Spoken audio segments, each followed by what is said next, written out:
Welcome to the College of Complexes. This is our 422nd meeting since we started in February 2009.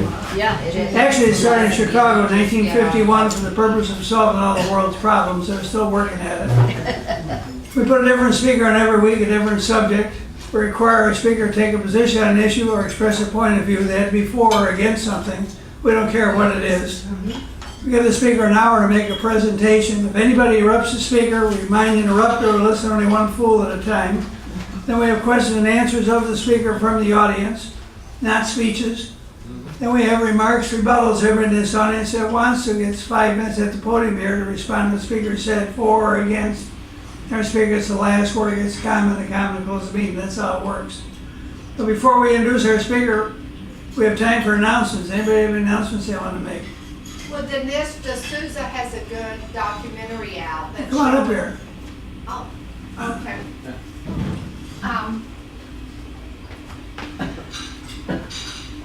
An interesting documentary is Dinesh D'Souza's Death of a Country. Death of a Nation, I think so. Death of a Nation. Yeah, oh, okay. Thank you. Any other announcements? Now's the time. Get it out of your system. You got an announcement to make? Anybody running for Congress? Nothing? Okay.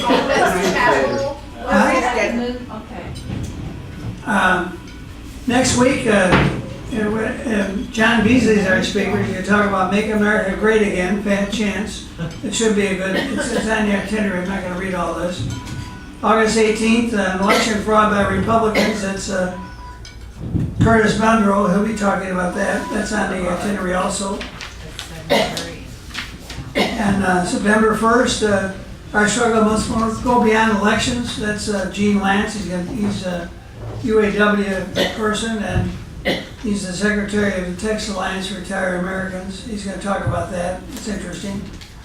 September 15th, ethical issues in genetic medicine. That's Fred Grimmel, PhD. He'll be talking about that. Anyway, our speaker tonight is Kenneth Everett. He's going to talk about Kenneth Everett, Math Revolution, no pencil, no paper, no calculator. He's a 30-year master educator. He's a motivational speaker and founder of the Kenneth Everett Math Revolution, no pencil, no paper, no calculator. We'll discuss how an individual past math knowledge will affect his or her present math success and having a lasting effect on his or her future. It will show how parents and grandparents can make a difference to do in their future of any child. Kenneth will also talk about what it takes to get an individual ready for any state mandatory math test and how anyone can start teaching algebra concepts to any child as early as 5 years old. No pencil, no paper, no calculator. He will talk about the Kenneth Everett Math Revolution classes that will help parents and grandparents introduce algebra to their young ones by starting from a point. Kenneth argues and concludes that we must get involved with our children's education today, as tomorrow is their future and it starts today. So without further ado, please give a very, very warm welcome to Kenneth Everett.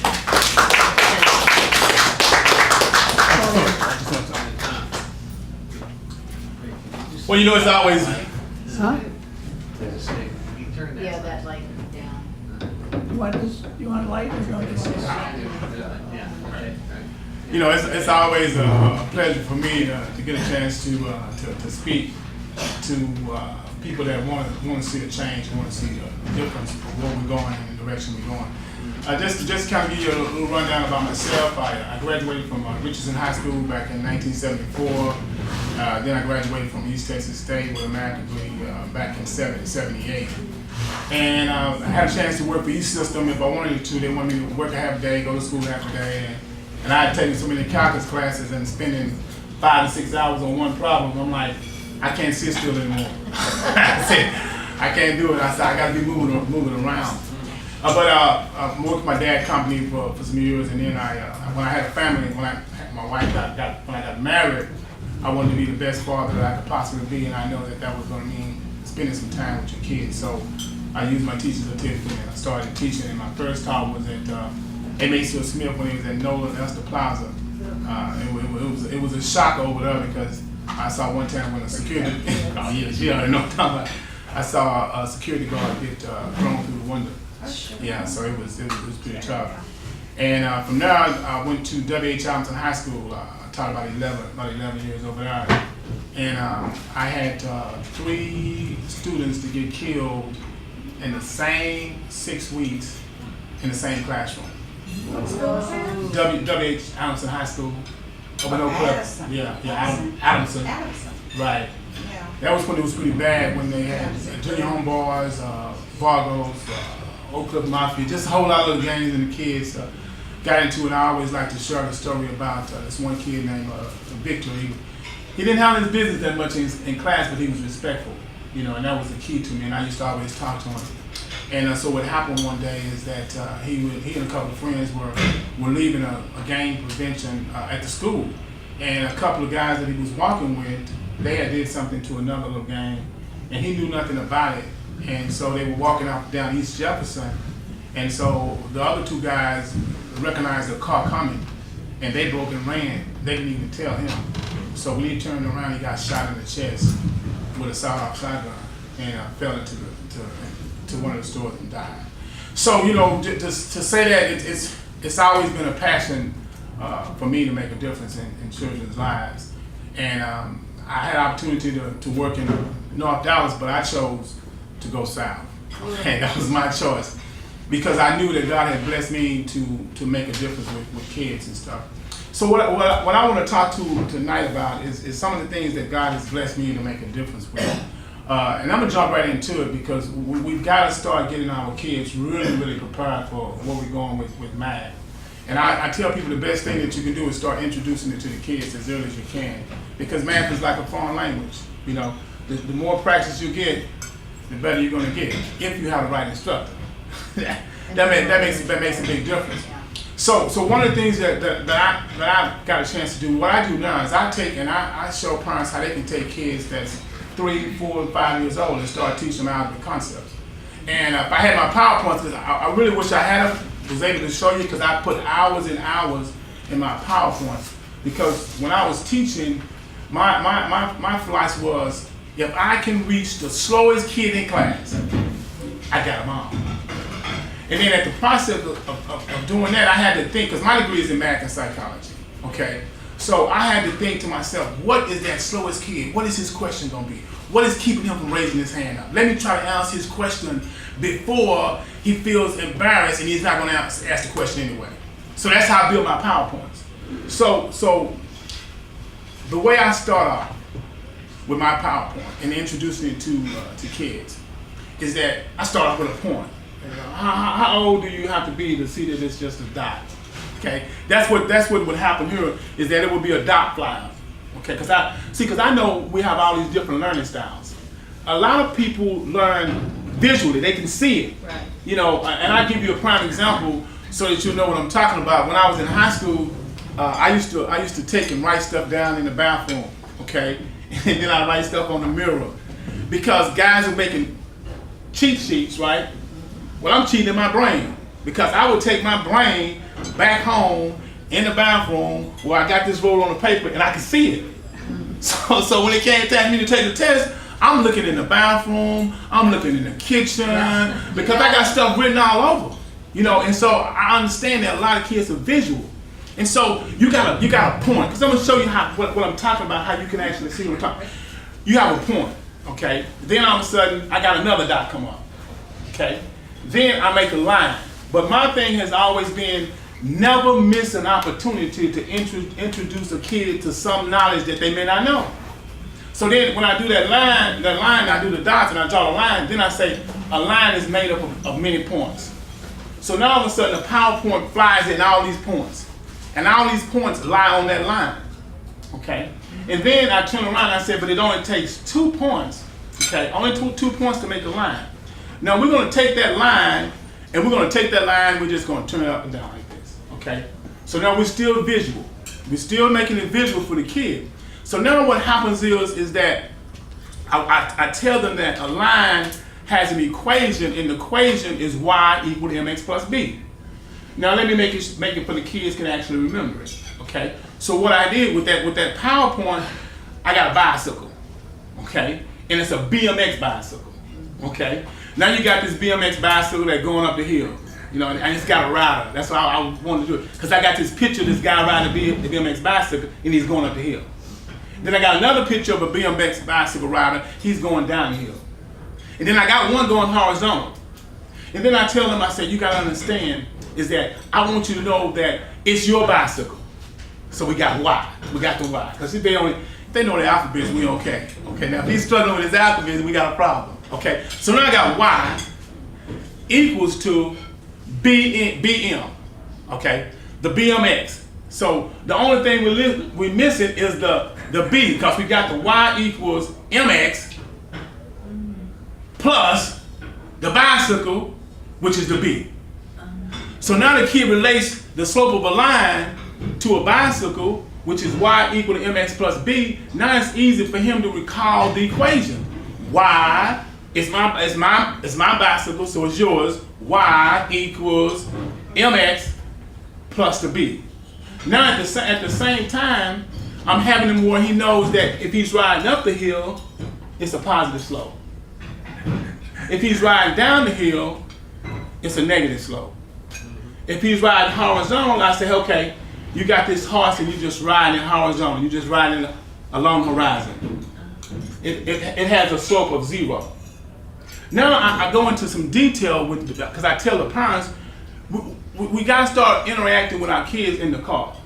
Forget the phone, forget the radio going on. You got to have some interaction, because that's what I did. I have 2 girls. Okay, that's my wife. You know, King, I'm sorry. Got to talking, got excited. Didn't tell about my wife. That's my wife right there. But with my 2 girls, here's what I did. My oldest daughter, she's an English teacher. But when she was at Richardson High School, she took AB calculus. I never saw her study. I mean, she got A's and B's, no problem. My youngest daughter, she's music therapy. She just got her master's from the University of Iowa, and she's in California right now doing an internship. Okay. But here's what I did with both of my girls, and I try to throw this in because I want people to understand you spend that time.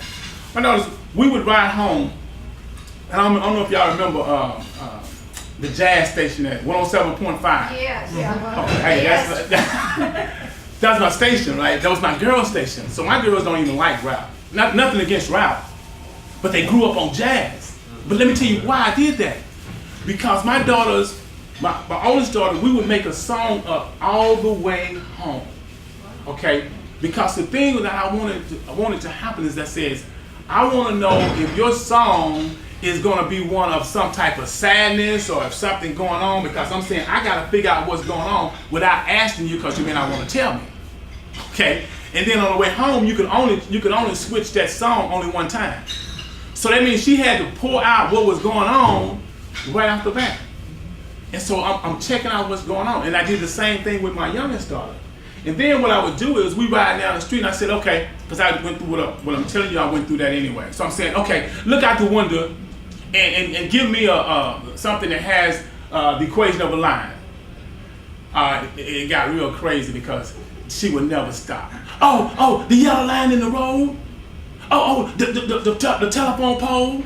So now she's relating the line to something that's straight. And so it was exciting for me because all the way home we're going back and forth. We're going back and forth. So when we talk about tying some things in, that's what grandparents and that's what parents could do. And while you're riding, get your kids involved with what they're seeing. That's what I did, and it made a big difference. Now let's go even a little further, okay? Because we try to tie in Y equal to MX plus B to make it make sense. Well, here's what I would do. I would tell the kids, I said, okay, when you talk about the M, then my PowerPoint will show you that I go through all what the M, the slope, the rate, and all that, okay? But here's what I tell the kids. I want you to think about steps. The steps is actually the M. Because the M is the changing Y over changing X, delta Y over delta X. So it's the rate, it's the rise over run. So guess what? Now the kid, as he goes up the step, it's the same. Then I tell the kid, I said, the only way you can run up the steps without looking, because the rate is the same. It's consistent. It stays the same. Then I tell him, I said, then you want to try to relate stuff to word problems with kids. I said, okay, it's like this, you know, and I get to the point of making sure that they understand what the B is, which is the starting point. You know, we talking about the starting points, we talking about the steps. Well, now here's the thing that really ties in with the kids. If you're going up the steps, okay, and I try to relate things with what they're doing, the STAR test, and I hate the STAR test, you know, because you teaching to the test. No, let's just give some solid foundation to the kids. Okay, that's the whole key. Give a foundation. So when you think about the kid and you think about the M and you think about the steps, well, the more steps you take, the higher you are up, the steep it is. Because they relate questions like that on the STAR test. So now guess what? As you're coming down the steps, you're getting closer and closer to zero. A horizontal line has a slope of 0. So what you're trying to do, you're trying to tie into the kid. You're trying to tie it in so it makes sense. So guess what? When my daughters were going to the mall, it'd be so crazy because, Dad, it's a positive slope, it's a positive slope. We going up, we going up, we going up. You bringing some excitement to the kids, you know. Then we're going down the steps and, Dad, it's a negative slope, it's a negative slope. Dad, I'm running, it's a horizontal line, has a slope of 0. I'm getting tired, right? I'm getting tired. She bugging me the whole time because I'm getting her involved. So she's starting to like school, she's starting to like math early. See, that's the whole thing. Is making them understand it early. I was talking to a principal, and he was saying, well, Everett, because Everett, you know, I think that they already just trying to do the little simple math and stuff, and now you want to try to teach them. You want to try to teach them algebra. And here's what I told him. I said, okay, let me ask you a question. Okay, I have a plate, and I have steak, I have mashed potatoes, and I have corn. I say, can you tell me which one's the corn? Okay, totally different. I say, so now we're talking about a little math for 5th grade or 4th grade. Now we got algebra. It's not going to confuse them because it's something else different on the plate. So what I would try to do is to let him understand, the sooner you can get that kid interested in math, because it's a mind thing when you tell a kid, oh, you know, you remember when you was 5 years old? That's what I used to tell my girls. You can't tell me this is hard. You were doing algebra when you was 5. Mm-hmm. You know, because you're changing the attitude. You're changing the thought process. And that's the thing that I was doing with the kids that I was teaching, is changing the attitude so that they can have a better understanding. And then another thing, that as I'm trying to tie in where we're going, I would also try to tie in with some word problems, okay? And then since we got the Y equals MX plus the B, what's the B? What's the bicycle? What's the B? That's the starting point. That's where you're gonna start off at. You getting ready to run, you gotta start somewhere. You start right here. It's the starting point, okay? Once I build a solid foundation on the starting point, then I can start building a little bit more. Because now I can say, okay, you know that car that you get in every morning that you and your mom and you riding to school in? Your mom got that car, but it was a starting point. What are you talking about? Well, she had to put down payment. That's the starting point. Oh, really? Yeah, you start, because you still have to start. That's the starting point. Then, guess what? She makes a monthly payment unless she paid all off at one time. You know, because you can't say that everybody gonna make a payment. So that's what I'm saying. You teach it to the slowest kid, but yet still you trying to teach to everyone. You trying to make sure that you tie everybody to understand. So say you got a monthly payment. That's that M. That's those steps. See, now you're taking them back to something that you already reinforced, which was the steps, which was easy for them to pick up on. So now we tied that steps in to that car payment. The steps, that's the car payment. You paying every month. It stays the same. Unless you buy a car down on Ross where they change the payment. Next month it's a different payment. No, I just joke. I taught it James Mountain High School. So some kids would tell me, we got a car and we got it down on Ross. I'm like, oh, You might go wake up in the morning, it might be gone because they might can't even got it for some reason. But anyway, one of the things that I try to do is give that kid that foundation early. That's all you gotta do. I mean, and I'm saying this from experience with the kids. I mean, matter of fact, I have to tell this because a lot of kids are so visual. You have to break things down. And I just remember when I was doing James at Samuel High School, and I had the seniors class that were trying to graduate, and kids were still struggling with negative time and positive, negative vibe. They still struggling. I'm like, oh, all I did was this. Okay, I said, here we go. You got negative time and negative. All it does is do this. It turns it positive. I said, a negative out of negative. All it does turns it positive. The kid said, boom, real loud in the class, right? So guess what he's telling me? I've been struggling with this all this time, and you telling me all I had to do was do this and do this, and then you say a negative time a positive. You don't see the positive, but you do see the negative. It's still negative. He was like, that's all. And so when we think about how we can change what's going on, we got to start early.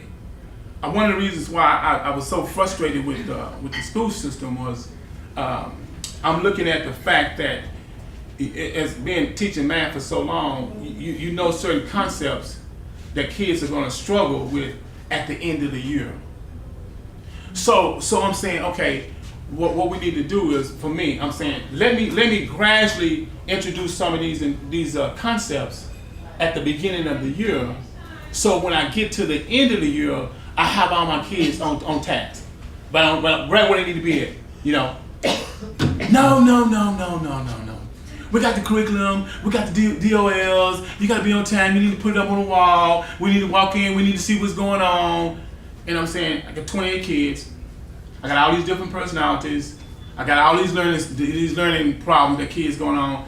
I'm trying to make sure that the kid doesn't give me a problem, because what happens is when kids don't understand what's going on, they can start giving you some problems, some serious problems, you know. And I'm because I had some of those kids that I had, and I had to actually try to make sure, say, hey, pull them to the side, hey, I understand this, you don't understand what's going on. But what I'm gonna do is, when I look at you, this is what I would tell the kids, say, hey, when I go over something that you don't understand, and I look at you, just look away, and I'll go over it again for you. See, and you gotta make that connection.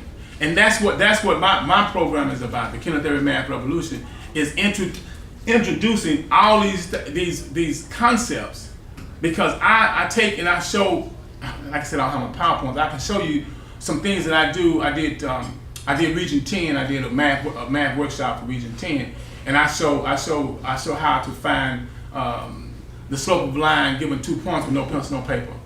I make the points, well, if you don't know, the point slope obsolete. No pencil, no paper.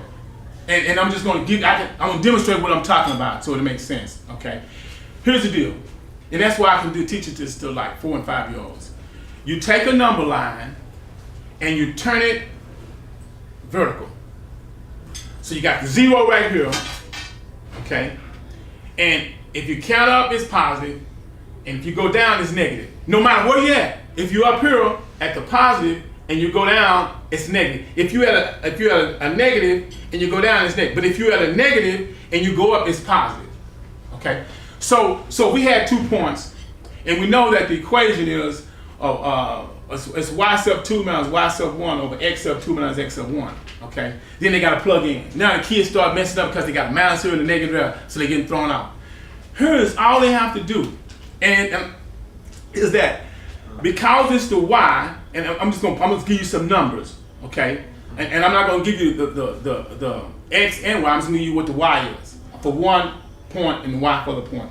Let's say that this y was a negative 2, and this y was 3. So from negative 2 to 3, I gotta go up. I'm at negative 2, and I'm at negative 3.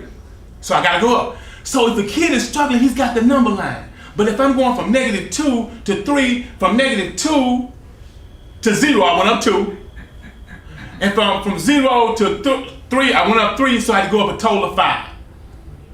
So now at the top, because remember it's y sub 2 minus y sub 1. So on the top of y is a 5. Now let's go to the x. Because remember, it's y sub 2 minus y sub 1 over x sub 2 minus x sub 1. Okay? So now, if my x is 6 and my other x is 3, from 6 to 3, I gotta go down. So on the bottom, it's a negative 3. And the thing that makes it easy is that in my book, because if you go to my website, it's nopencilnopaper.com, and I have my book on there that shows that. I can have kids working 10 problems, finding the slope less than 3 minutes. Less than 3 minutes. Because what happens is that this is what I try to get the kids to see. I try to have it where visually you start to see the vertical line in your brain. You start to see it. It's dark. You see the line. You see the line. You see the line. Now you going. If I'm going from a negative 3 to negative 5, that means I gotta go down. I only went down 2. That means you put a 2 over there. And so all I tell the kids is this: all you got 2 points. All you do is write m equal to in a line. That's all. Now you go from y to y, and this is in my book. This is what's happening. You go from y to y. You draw a line. Now what the line does, it tells you that that's gonna go on top. I'm going from y to y. Whatever I get, it goes on top. On the bottom is the x. From x to x, whatever I get, it goes on the bottom. This is some things that you get the kids excited, because now you start patting them on the back. You're doing a little algebra. You're doing a little algebra, and you keep them rolling. You keep them going. You keep them going. And that's the thing that I know that grandparents, even mom, dad, they got to get more involved. They have to get more involved, because the school is not going to always do what they're supposed to do. They're not. You know, and then you don't find out that your kid is behind until they start getting into high grades, and then they start struggling. Yeah. And then you start wondering why. Now you're trying to go back and catch up, and now they're embarrassed. And so now it's a problem because they don't want to do it. Grab them early. Grab them early, and it makes a big, big difference. And like I said before, is that if you can take out the time to make something visual for a child, it's easier for them to remember. It's a lot easier for them doing. And that's why with all the things that I do with my PowerPoints, everything is a visual. It's a visual. And as I'm doing my PowerPoint, what it would be is, it would be a blank page. Because I look at it like I'm starting off with a blank page, and I don't know what you know. But everything that I put up on this, that comes in here, I'm going to explain it so you will know. And if you do that, when I finish that particular page, everything on there is not just like you open the book up and it's just a page. The page has actually been built for you. And by the page being built for you, you start to understand a lot better. You know, any questions at this point?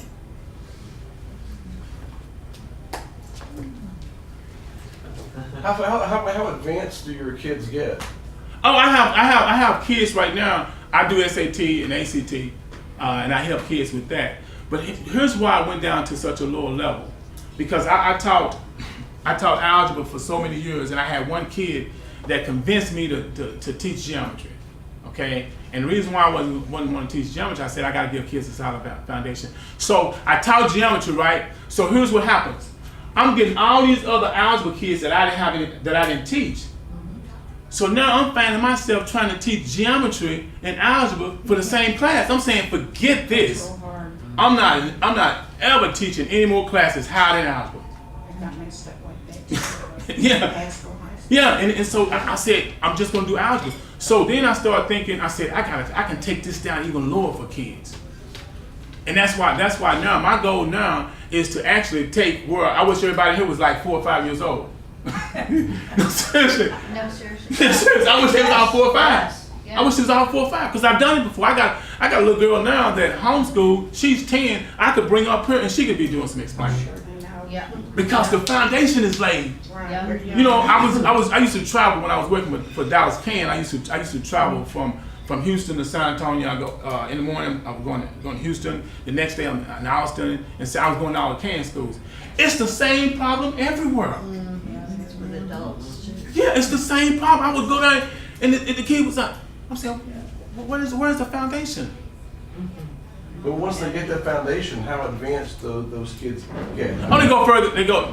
Then at that point, here's what happened. This is the deal. This is what I did with my daughter, because my youngest daughter, after she took pre-calculus, she could take. She said, "Dad, I'm not taking anymore." So see, once the kid has a foundation, then they have opportunity to either go this way, that way, or the other way, whatever they want to go. But for as teaching, once I give them a solid foundation, I always say you're not guaranteed that you're gonna get a good geometry teacher. You're not guaranteed you're gonna get a good algebra 2 teacher. But if you have that foundation, you can pick up some stuff and understand yourself. So it depends on how far the child want to go in math. He may not like math. He may just doing math because he know I gotta get this good grade to get accepted to this college, but math ain't what I really want to do. Well, see, what I'm thinking about is I use a CAD program Okay. for my work, and there is some serious math involved in what a CAD program does. You know, because you do not just plain shapes like circles and squares, but they also do surfaces, and there's different ways of mathematically describing those. Okay. And the CAD program has to do it accurately, so not only does it describe the surface, but when I put a hole through it, it knows Okay. exactly where to put that, and somebody programs that. Okay. Somebody is writing the programs, and they are really heavy into math when they do that. And I'm just wondering if any of your kids ever get into doing stuff like that. Well, you know, I've been teaching the inner city schools for the longest, and I really don't know how far. But one thing I can tell you this: I got a call from one of my students in Mexico, that's 44 years old now, and he called me and to thank me for the foundation that he got, even though he's working at a university in music. But you know, math and music they go hand in hand. They go hand in hand. Yeah. You know, and so to try to answer that, I just my main concern is if I can just give kids a foundation, and then from that They can go on. they can go on. But without that foundation, they're being held back. That's You know, that's what I'm trying to do most of all is give foundation. You know. I can keep talking because I'm a talker. But if you got any questions, I would love to answer some questions. Any questions you want to ask? What happened to the Dallas CAM program? Well, It's gone? they changed it to Texan Can, and they still What is it? Texan. It's still happening. The only thing that for me, I started the Kenneth Everett Math Revolution because my thing is that I saw so much stuff going wrong, and I just couldn't deal with it anymore. I'm like, I do my own thing. I've got proclamations for the Kenneth Everett Math Revolution from the mayor of Richardson, the mayor of Rockwall, the mayor of Plano, McKinney, because they saw my program. They saw me where I had kids that were 3 and 4 and 5 years old, and they picking up on this stuff. They just, matter of fact, I did the Boys and Girls Club with 5-year-olds, and I gotta share this with you because this is what hurt me more than anything. Is that I got 5-year-olds. I had 5 through 7, and then I had 8 through 10. The 5 through 7. No, I got to answer, Mr. Everett. I know. And see, and what I did was I would never tell the kid he was wrong. I said, man, you almost there. Golly, you almost got it. So guess what? I take one step. Guess what? He's calling me back. I got it now, Mr. Everett. I got it. Come on, here, over here. Here, help me. Then I go to the 8 to the 10. Then my question was, what took the excitement away from you? It was like, I'm like, what has happened? You know, I'm doing these kids that's 5 and they just so excited. They just excited. And then I moved to the next level and then I'm saying, what would happen if I even had went to the 12 and 13-year-olds? Right. So that's why I'm so committed to that young group so that someone won't tell them or someone won't keep them back, hold them back from just moving forward. It's happening. It's happening every day. It's happening every day. So many kids that are sharp. I'm looking at these kids that's 5 years old, and I'm saying some stuff, and this kid is giving me some answers. I'm like, dang, what is he thinking about? Because the answer made sense. For a 5-year-old, I'm like, wow. Oh, she had a question. I'm back. Yeah. First off, I want to just thank you for your devotion and commitment to the kids in our community. I know how trying it can be and what you're up against, and I just can't thank you enough because the Lord knows we need a lot more people like you in those communities. But I just wanted to make sure, as the person who hasn't looked at algebra in Lord knows how many decades, and I won't tell you how many, a lot, just to make sure I understood your analogy with the car payment, that kind of, the new car, that kind of gets to me. So what you're saying, if I understood correctly, is if y equals mx plus b, then that means y, I have no idea how much your car costs, but let's say $10,000. So then b is, if b we know is $100. I'm sorry, if y is $1,000 and b is $1,000, basically we're saying mx is 9 times 10, correct? Okay, what I'm saying is this, so I can break it down, make it make sense. I'm saying that if I get you to totally understand the M and the B, what I give you the price of the car, you can figure out how long it would take you to pay for it. If I said the car costs $20,000, you could be able to figure out how much to pay. My goal on that. $20,000 would be Y, and okay. B would be the down payment. Yeah, B would be the down payment.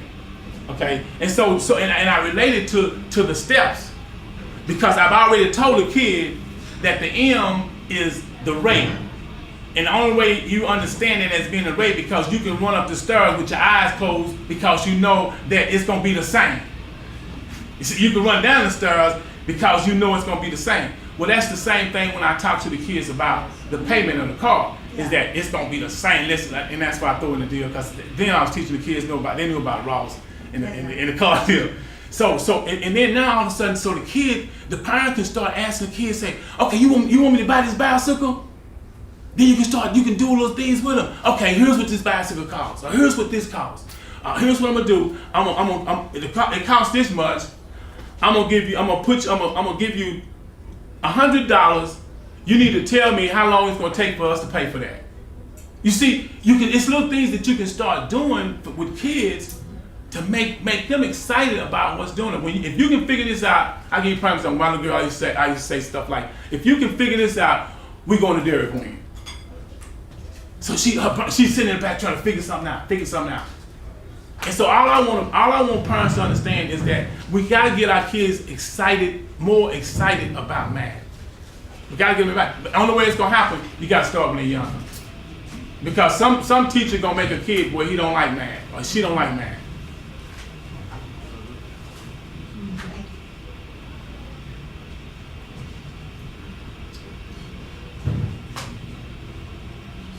And my website is no pencil. It's easy to remember.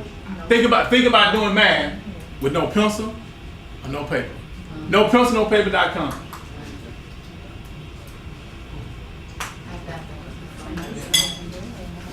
Yeah, you can. Yeah. Are you familiar with that? Yes. Okay, the mathematical mind. Yeah. Yeah. Okay. See, you're right about that. And see, one of the things that for me is really helpful. You don't find a whole lot of math majors that did psychology too. Yeah, that's true. They didn't do math and psychology. I didn't even know I was gonna be a math major. This is only going. I just was taking some math class, and I'll never forget the teacher. Her name was Helen Bourgeois, and I was taking calculus 2, and I was doing real good in that class. And she said, Everett, you know what you're gonna major in? I said, no man, I don't. I'm just taking some math classes. She said, I'll tell you what you do. She said, just keep taking math classes that you like and just keep taking them. So I started taking so many math classes till after my junior year, people said, what's your math? I said, I'm a math major. Because I found out that I had so many math classes that I only needed a few more to be a math major. I just fell right in. And when I graduated from East Texas State back in 1978, there were only 2 minorities with a math degree. Myself and Anita Henderson. and I since I call her name, it was kind of crazy because we would, and I have to share this because she don't know where I'm at, I don't know where she's at either. Okay, is that we were taking a calculus class, right? And she had taken a brand new stack of paper in the plastic and slid it open and slid notes in there. So it looked like she had a brand, those new paper, right? And so after about 20 minutes in the class, she took out her notes. I'm like, God, you gotta be kidding me. I couldn't believe it, you know? And so I said to myself, I said, that's too much pressure for a person to think that you gotta do that to cheat. Yeah, yeah. And that's why I knew for myself, after sitting and spending 4 and 5 hours working one problem, I'm saying, man, I don't want to work for each system. I'm tired of sitting down trying to figure stuff for 4 or 5 hours. But you have to find, but I knew my personality. I'm a people's person. And I love people, you know, and I love kids. And I love kids making a difference. Matter of fact, my wife would tell you, one of my students that I almost forgot about this, because she had called me from Austin, and she was like, she said, Mr. Everett, I'm gonna be in Dallas, I wanna come see you. I said, okay. I said, I barbecue, you come by about 6 o'clock. And I thought about it, I told her, I said, oh, I gotta be somewhere else at 6. So she's coming by tomorrow. But she graduated valedictorian from James Madison High School. She got a full scholarship to University of Texas. She graduated from University of Texas, and she was a school teacher. And then now she has 2 kids, and her husband told her he wanted her to stay home and raise the kids, so she doesn't work. Oh, Yeah, and it was so fun. I did. She was in 9th grade. I had her for math. Like, class is over. Mr. Everett, you need to explain this. I'm like, Jackie, you gotta go. There's another class coming in. And we built a relationship, and we still have a relationship. And she's 31. She's 31 now. My oldest student that I had is 47. Have you ever built a list of math-related careers that kids could go into? You know, I had that because I did a top, and I had all that set up. This one I didn't come with that, but I had that. I did, because matter of fact, what happened was I was doing this radio show, and a guy called me and he texted me. He emailed me all these careers that a kid could go into just by knowing math. Okay. And then the last story I want to share is about a kid that he was good in math, really good in math, Hispanic kid, and he said, Mr. I'm not going to college, give me a job. And so he got a job at a warehouse, and in about 6 months, they made him the supervisor of the whole warehouse because he was good with numbers, you know, and he became successful, you know, just because he knew math, and he had guys that was 50, 45 that was working under him because he just knew how to put stuff in order, organized, you know, so. And I enjoy coming out, you know, anytime I can talk, man, my wife tell me, you talk so much, you worry my pets, you know. So, but anytime I can say something to make a difference, that's what I want to do. Good for you. I have a question. Have you, is this It's not? not working. It's just not working. Oh, it's not working, okay. Have you seen a change in recent years as to whether it's getting better or worse? The kids that do you tutor also? Yeah, I do tutor, yeah. So the ones that come to you that need tutoring, do you see that they're getting, is the situation, their needs greater, or It do you see a depends. difference? It depends on the area. It depends on the area where the kids are coming from.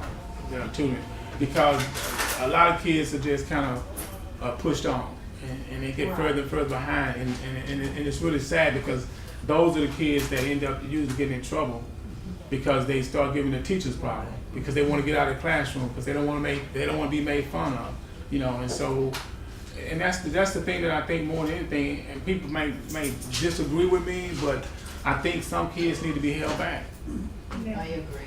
I hate to say it, but some of them need to be held back. But you need to do it early. You need to do it when they're in the first, second grade. You need to do it then. You don't want to wait till they get to 5th and 6th and 7th grade.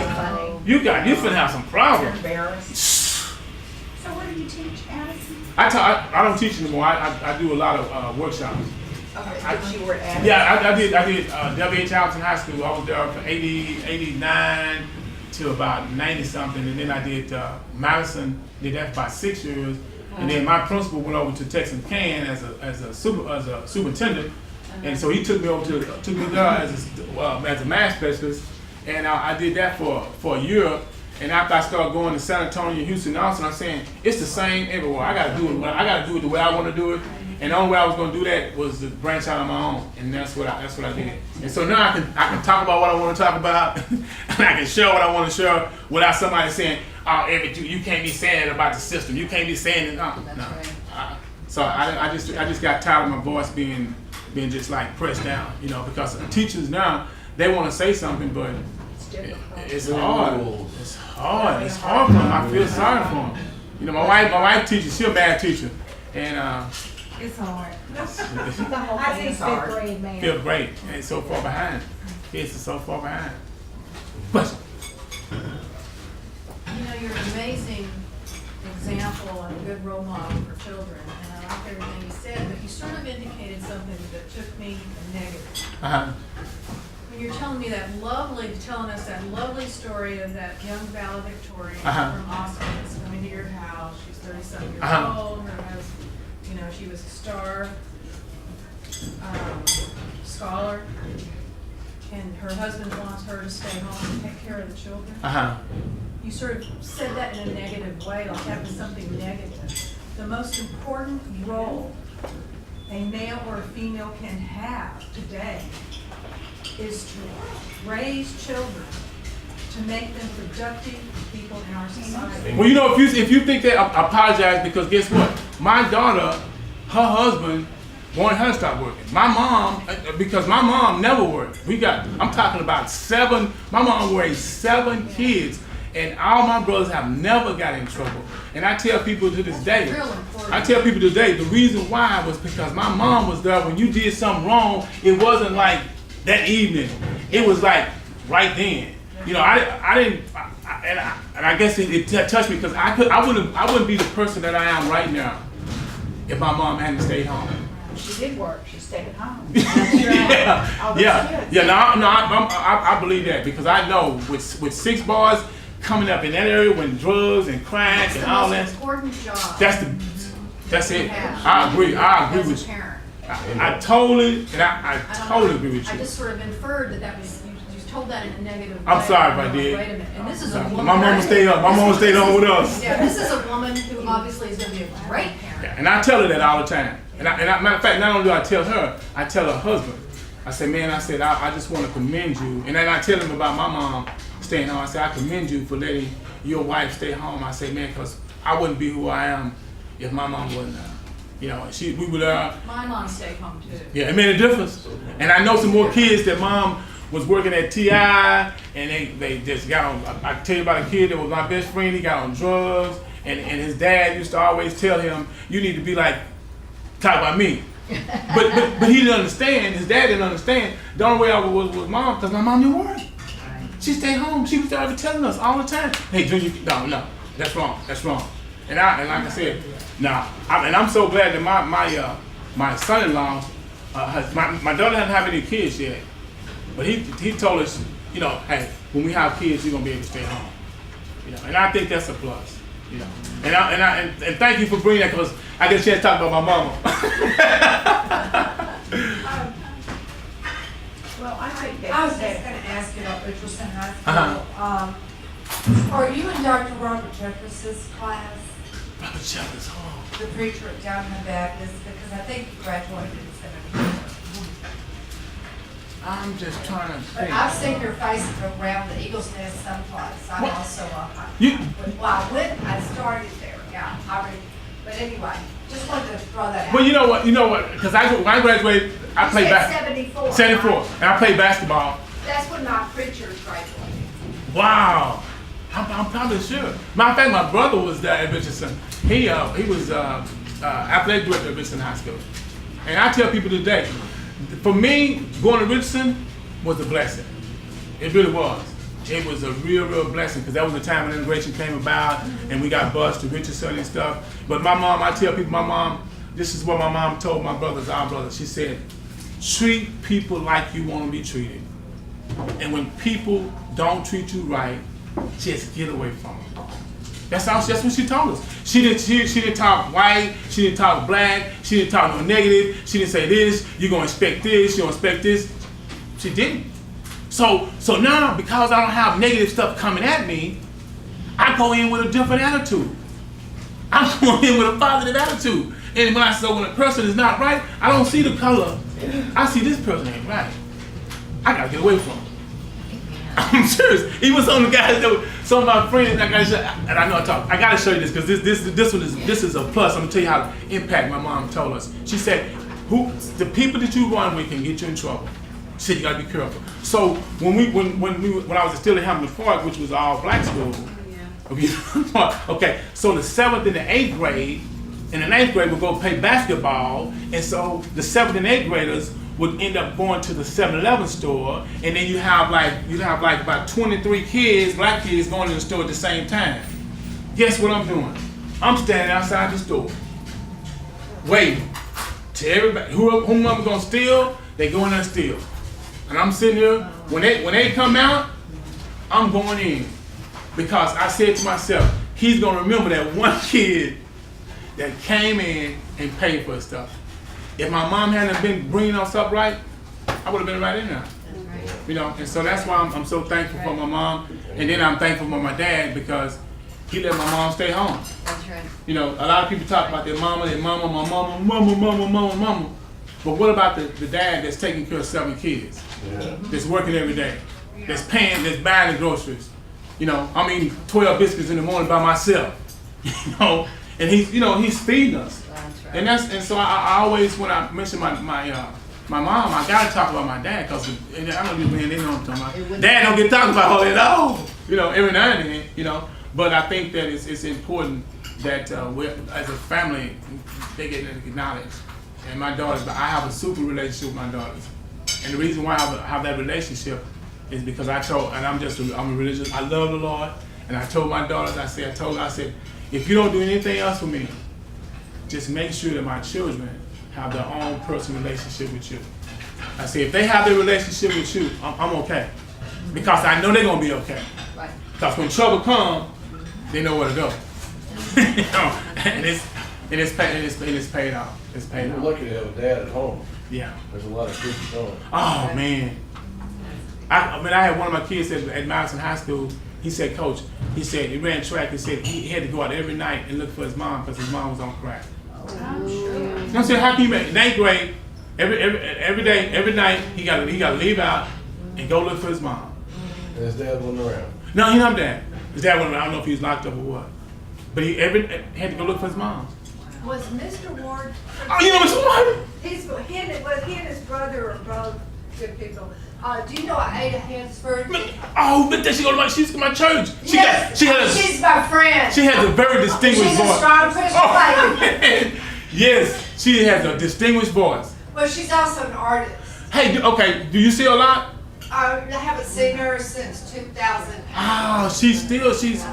Oh yeah, she calls me her boy. She's some kind of lady. Yeah. And Mr. Ward, that's how I got to Dallas Can. Because Mr. Ward went over as a superintendent, and he's like, Everett, you got to come with me. And so I went with him over to Texas Can. Do you know Keith Baker? Keith Baker. He was at O.W. Holmes on Keith. I'm thinking about the Keith Baker that played football. Yeah. That's what I know you're talking about. Yeah. Okay. Yeah, so I just love the Lord, man. Hey, since before I leave, can I share one of my poems? I'm a poet too, okay? Because I love. This is a poem I wrote because I've been writing a lot of poetry, but this one means a lot to me, and it's called Asleep. It says, God woke you up this morning to see another day. Last night while you were asleep, God's angels protected you from danger and let you continue to sleep. Now, how many times have you taken out the time to fall to your knees and start to pray and weep? You understand it was God that woke you from your sleep.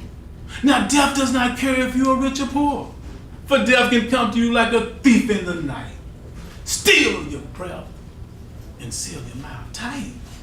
Only God can let you lay still like death and continue to breathe through the night, then touch you to wake you for he is the one that made you. God gave you life. Now turn your life back over to God, for there are no guarantees when you fall asleep. For you may only have one more time to sleep. Thank you. Thank you. I mean, let me say, I talk so much, me and my wife, I can hear her not talking. You did okay, but you just talk. Thank y'all for having me. Thank you, man. I love coming out and saying something good. Okay, now it's your turn to talk, so who wants to be first? And for or against whatever the speaker had to say. Come on up here.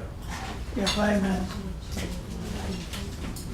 I want to say that I really appreciate that talk, and I really appreciate Kenneth's involvement in children. And I think what he said and what he said about his upbringing just emphasizes the fact that children need families, and they need dads at home, and they need moms taking care of them. And I just appreciate the results of that you've shared here. And you know, we all heard plenty of stories about kids that don't have that. And I just want to encourage us all, when we have an opportunity to work with kids or help them or be there for them, to give them something they can lean on or somebody they can trust to do that, because I think that is just exceedingly important.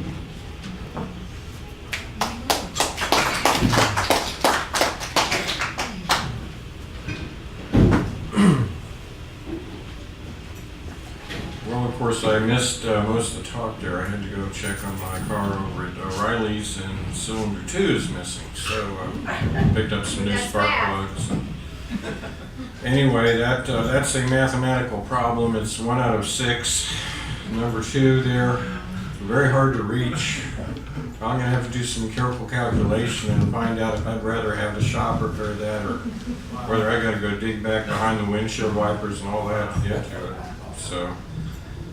And then it might just be the coil, who knows. But I just wanted to bring up, so I got in here on the last, and I'm getting a little bit of gospel here at the very end. And I don't know if you know or you ever heard, but I can highly recommend, if you ever have a Tuesday lunch period free, to check out Smoky John's. And I've been going there. A friend got me started that in probably late 2014, 2015. And they have a Tuesday Bible study. It begins around 12:30. It's supposed to end in an hour, so you can, you know, get back to see your boss again. But it doesn't usually work out quite that way. But I go there, and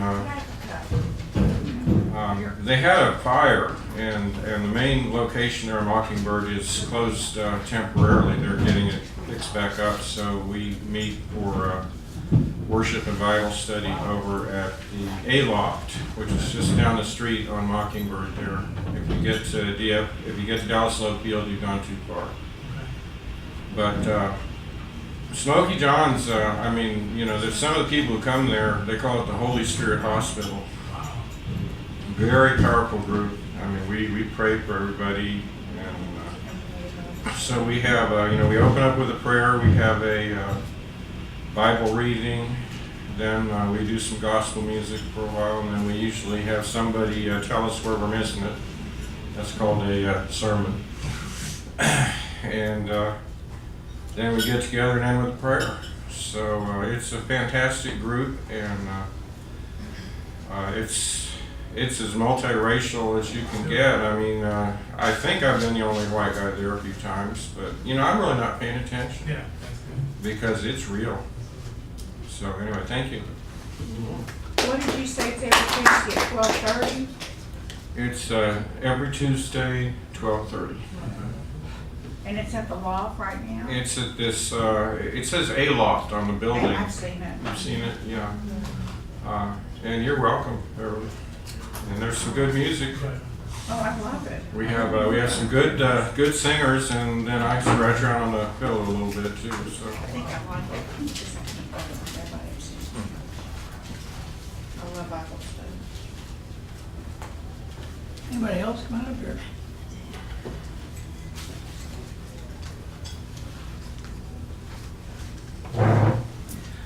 I want to thank you also for your dedication, your hard work, your enthusiasm with the kids, and the fact that I don't know how many of us here have had a successful 30-plus years, became an entrepreneur, and have 2 children that are college educated, and all of that speaks to the quality of your life, and that's what the children. I mean, math is important, but seeing people that have that in their lives is equally important.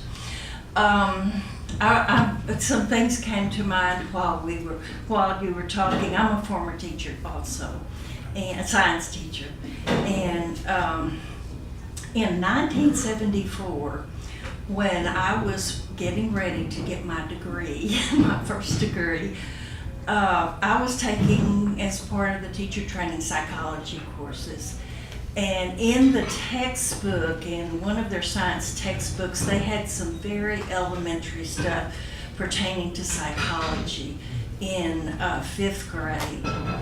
And I thought, they are studying the same thing that I'm studying now. And the amount of knowledge that children have to have nowadays is to pass those tests. I was thinking it would be really eye-opening probably for a lot of people that have not been around it to see a copy of just the 5th grade test that they have to take in math and science. It's just really tough stuff. And you're Ken also, right? As now I forgot what I was going to say. It was about. Well, when you were getting your degree and having to take psychology. Yes, and you realized these kids were studying the same thing. Yeah. Well, it'll come back to me in a minute. I'll come back. My mind. I got concerned about my memory, but people tell me, because sometimes I get my facts a little mixed up, but they say no, as long as you have the big picture, you're in. I have the big picture, so I'm still in good shape. But anyway, the testing, that's gone. Mesquite Independent School District, I've discovered recently, every single day has this little thing that tells parents they can do with their kids. And I thought, this is really neat. Like, while you're driving down the road, tell them to find out how many different shades of blue you can have. Put them in categories, and they have little tidbits like that every day. It's usually in the evening when I hear it, but I thought this is really neat stuff that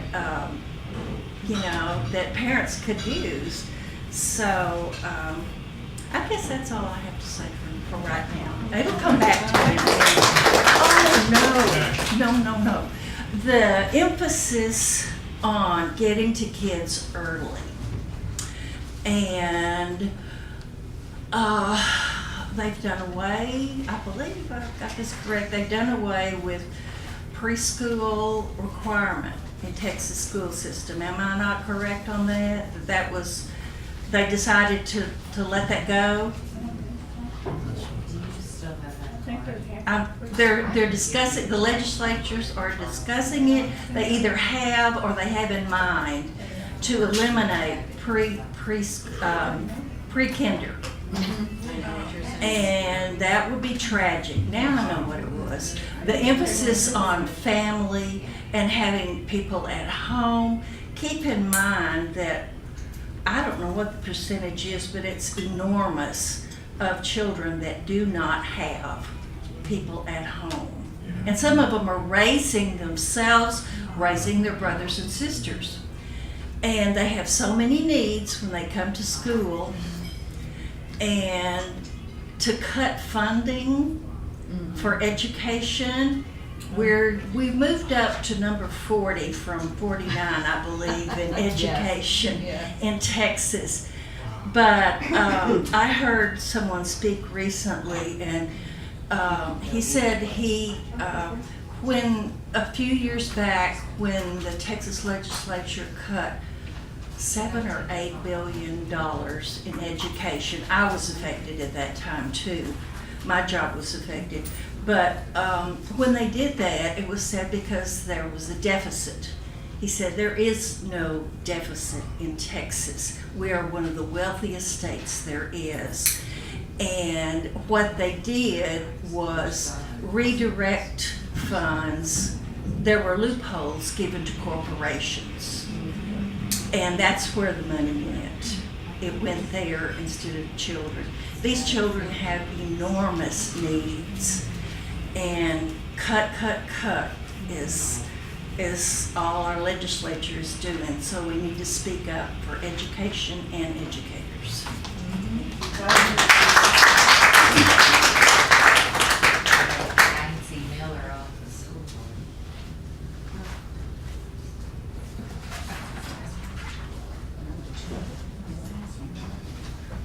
Am I the last one standing? Looks like it. No one else? All right. I want to thank our speaker. They did a terrific job here tonight.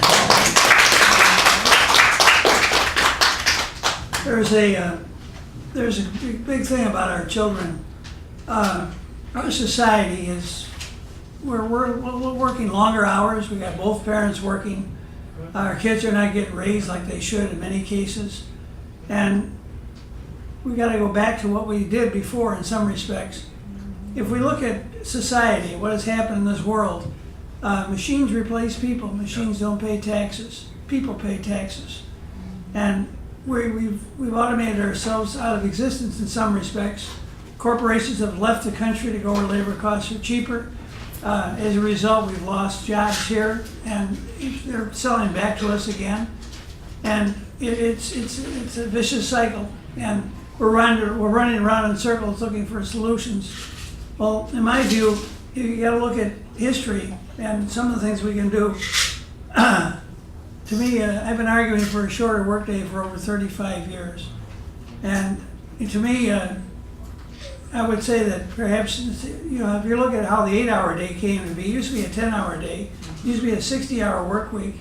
There was a federal law, not a state law, that passed it. And they passed the Fair Labor Standards Act in 1938. They reduced the work week from 60 to 40 hours. They reduced the work day from 10 hours to 8 hours. And they don't affect interstate commerce, big corporations. They had options. They could break up, demerge, form smaller companies, get around the restrictive labor law, or spend money, become more productive, and produce more in less time than competition small business did in more time. Within 5 years, big business and labor went to each state legislature, put the states on a shorter work day, because misery little company didn't want to eliminate their competition.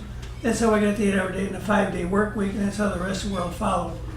Well, in my view, I think where it's time perhaps to go to a 6-hour day. We'd have more time. You wouldn't really gain 2 hours leisure time. You already lost it in traffic. You get it back. And you'd have more time to watch your kids when you're not there because you are there, which is what we're talking about here today. You'd have more time, and you'd have more people working, paying taxes, less people not working, draining taxes. The government get a twofold benefit of increased tax revenue without raising taxes. There'd be less bills to pay for people that aren't working as they are working. That to me is the future, and it's something mathematically we should look at. And that's why I brought it up. But anyway, that's one of the things. And of course, there's a problem with that, and that is that if you implemented that, corporations all leave town and go overseas on you. Go where labor costs are cheaper. So we need to put tariffs on corporations that have left the country. And because they take the jobs with them and everything else, they argue that it's all going to balance out. But when? By the time it does balance out, you ruin a country and you ruin everybody in it. And the bottom line is the bottom line. You take it below the bottom line. So we had the antitrust laws, we had all these different laws to prevent these things from happening years ago. But we've avoided that. Now we have corporations bigger than countries. So I'm not saying they're bad people with black hats, but they need to be regulated. And one of the ways to do it is put tariffs on corporations that left the country. And then they would produce here. They wouldn't have to pay the tariff. And if they produce here, there'd be jobs here, at least for the people that are here. And then you could move in those directions. One other thing though is the Congress is owned by the corporations. We get the best Congress money can buy. That's another problem. So we have to deal with that perhaps first. And we get the best Congress money can buy. That's our problem. So what will Congress vote for that would change anything? In my view, they will vote for free airtime the last 90 days of a general election. They'll vote for that. They get to keep the money they raised and they get free airtime. And some challenges will beat some incumbents because they'll get free airtime too. And when that happens, everything will change. Congress will represent the people who do the electing instead of representing the people buying their vote in Washington. Then you can put tariffs on corporations, you get the jobs back, you can shorten the workday, you can make a better life for society. But that's mathematically proven. Anyway, thank you. You're up. You didn't respond. You get the last word. Oh, okay. The Texas legislature did cut funding. $118 million for pre-K funding was cut this year. This year. It's unfortunate. Well, I just like to say that it's been a pleasure being here. I mean, I get a chance to share my passion that I have for making a difference, because I do this and I'll leave you with this, why I do this. Because the Holy Spirit comes to me and says something. I save the best for last for you. Because I knew you do right by me and the people. But then he had something else to add to that. He said, now, if you don't, here's what's going to happen. When I open up the Lamb Book of Life, I'm going to show you all of the kids, all of the people that you could have had an impact on their lives. And that's going to be on you. And so I started to think about, what about a kid that if I had got in contact with him or got in touch with him, maybe he wouldn't have went to jail. Maybe he wouldn't have did that crime. And so this passion that I have, it ain't because of me, because I was like almost crying. Like, why you choose me? Why me? Why me? You know, because I'm saying I don't really want that. Because that's a lot to think that whatever you do in this life, which is still on every one of us, but for him to tell me is that, and if you don't, it's going to be on you. And so I'm going to keep doing what I'm doing. I'm going to keep trying to make a difference, because I understand that one day that book is going to be opened up on me. And I gotta say, man, I want to say, well done, my good and faithful servant. Come on in.